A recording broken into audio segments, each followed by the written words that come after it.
let me tell you a bit about my wife, Mollie Brewster Broussard. She was born in Oklahoma City. She taught high school in Oklahoma. Then she moved to Texas, where she taught high school at Bel Air. She taught speech and debate.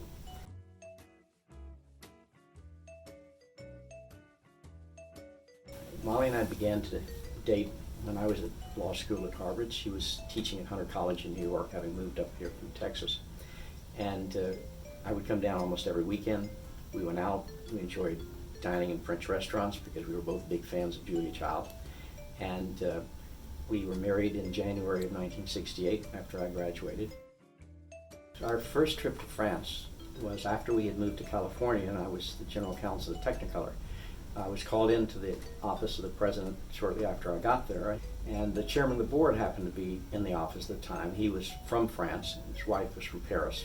And he said, well, where are you going to spend the weekend between Rome and London? And I said, I don't know. He said, well, have you been to Paris? I said, no, I haven't. He said, well, you must stay in Paris. I'll book you at the Bristol. That's where we always stay. So when I came home, I said to Mollie, I have some bad news and good news. The bad news is I have to go to Europe for a week. Oh, no, she said. I said, yes, but the good news is you have to go with me. When do we leave, she said. So when we landed in Paris from Rome, we went directly to the Bristol. And so the next morning, we began to explore Paris ourselves. We went to every three-star restaurant we could fit into a 3-day visit. The food was every bit as good as we thought it would be from watching Julia Child. And we also went to the large flea market in Saint-Ouen, where we saw all the treasures, the furniture, the porcelains, the china, the crystals, the silver, all the other artworks, the tapestries, and became fascinated with the arts of the 18th century. The first piece of jewelry I bought was when we went to an antique show in New York on one of the weekends that I was here. And I bought her a little emerald ring that was inexpensive but attractive. So later, we discovered David Webb. At the time, he was just down the street on 57th Street. And she loved the whimsical collections that he put together of animals and other natural things. She had a great sense of humor, and so she wanted her jewelry, at least some of it, to be humorous.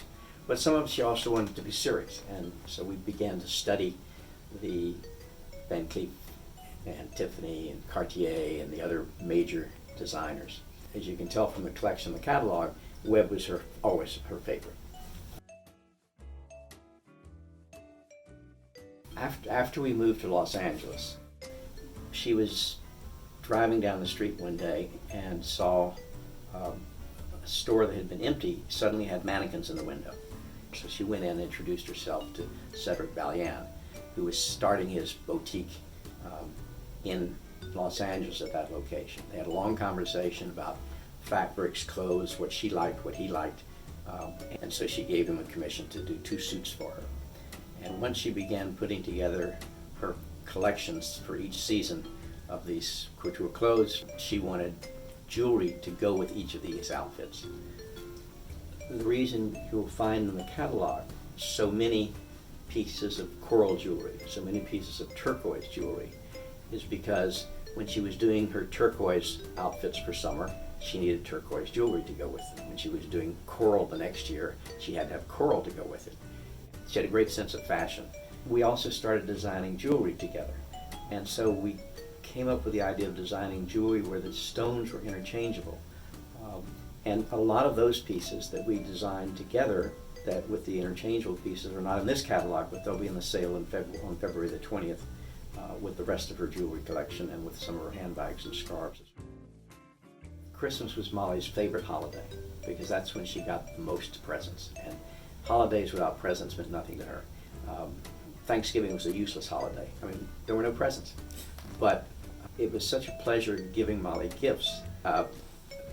She would, as you can see in the catalog, she would write me little helpful hints in the margins of other auction catalogs about things she liked, things she loved, things she worshipped, and the ones she had to have. And the had to have she always got.